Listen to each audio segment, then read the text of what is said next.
Geldik o malum şarkıya arkadaşlar. Bilmeyenler varsa bilenlerden öğrensinler. Bu şarkıyı söylemeyi çok seviyorsunuz, biliyoruz. Hepimizin kuyruk açısı var, onu da biliyoruz. Dün programdayken bir şey söylemiştim arkadaşlar. Köpekler için üzülmeye değmez. Köpekler burunlarının dibinde bile olsa renk kör oldukları için gökkuşağının o güzel renklerini göremezler. Biz de zamanında bir köpeğe gökkuşağının renklerini gördüğümüzü anlatmaya çalıştık ama hiçbir köpeğe inandıramadık arkadaşlar. Sizi üzenin tamına koyayım.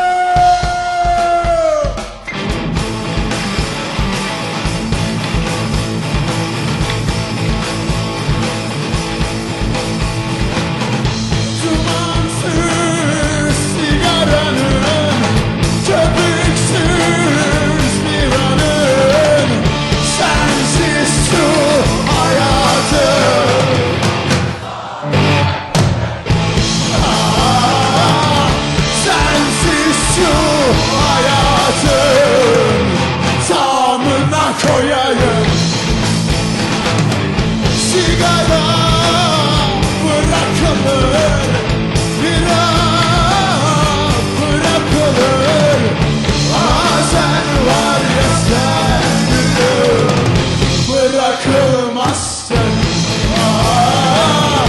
Ama sen var ya sen gülüm bırakılmazsın.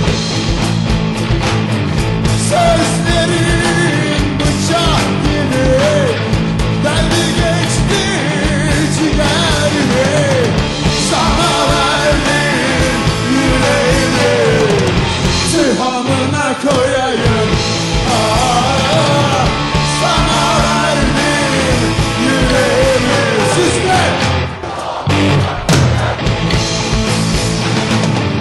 seni gördüm bir kafede, yanında 5 lavuk ile selam verdim, çektir çektir yuhamına koyayım. Selam verdim, çektir çektir.